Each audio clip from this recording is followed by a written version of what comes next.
students stage mass walkouts across Virginia over governor's new trans policies. Students across Virginia protested Tuesday in response to new guidelines putting restrictions on transgender students in the state's public schools. According to the student-run advocacy group Pride Liberation Project, walkouts are set to take place throughout the day at more than 90 middle and high schools in the state.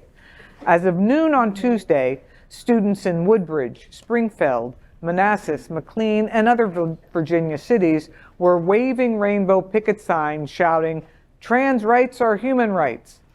Ranger Ballastin, a transgender student at McLean High School in Fairfax County, said, quote, "Trans students are students, just like everybody else. We don't want to be out here fighting for our rights and protesting. We want to be in calculus class and learning how to drive. But instead, we have to be here because they're trying to take away our rights," end quote.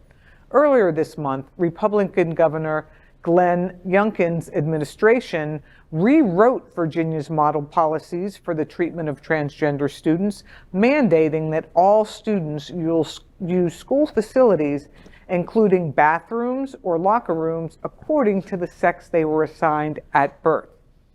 The new guidelines are a sharp reversal from policies enacted last year by Ralph Northam. Northam's guidelines said, quote, "School staff should abide by the students' wishes regarding names and pronouns," end quote. They also recommended that educators allow students to use school facilities, including bathrooms and locker rooms, that correspond with their gender identities. Critics say Youngkin's measures put prejudice in front of progress. This is just another example of, public schools pulling back on LGBTQ plus student rights. And, a public school should be for the public, everyone in the public, and should not be putting these kind of restrictions on our young people. This is what they voted for. Youngkin ran right on an education, which is very broad and generic, but he ran on education platform, and this is what they're getting. And this represents as a great example of what Chev Jones was talking about in My Story. Just a few votes can swing it one way or the other, because I think I think this guy beat whoever he was running against by like 1 or 2 percentage points. Right. So it is such a small line between going forward or going hard in reverse. Terry McAuliffe. Right. So a lot of the students are going to continue to walk out today. And as they should. As they should. And let me make a point. That student that said, "Oh, we're out here fighting for our lives. I want to be in calculus class." It's a freaking lie, but we appreciate the support. Right. I do believe that these kids, some of them are ambitious and they want to learn. And this is just the whole policies are creating an environment for these students that is not conducive. But once again, it is young people who are leading the way. They're leading the charge. They're protesting.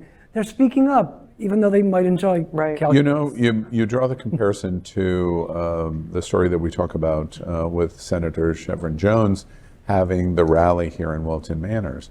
For the last 5 cycles, it's been going on since Obama.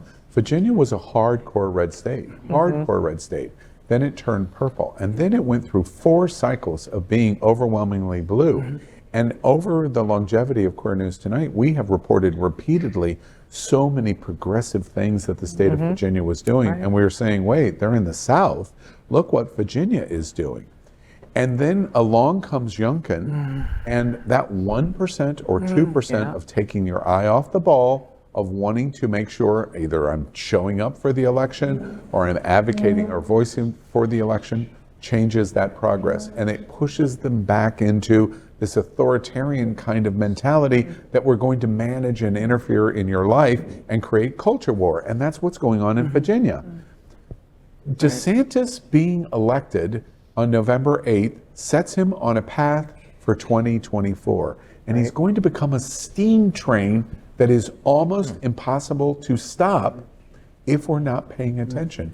This election is so incredibly vital because of that. And you can hold Virginia up as proof positive of what we're talking about. The question is whether we're listening to it. LGBTQ plus news is vital for our community and for the broader world as a whole. We have enough enemies at Fox News. Tucker, Sean, and Laura are loud. We need passionate allies. Happening Out Television Network, Queer News Tonight, and It's Happening Out are literally out of the closet and into the headlines. Our community needs your support. Like this broadcast and subscribe now to ensure the growth of the entire LGBTQ plus community.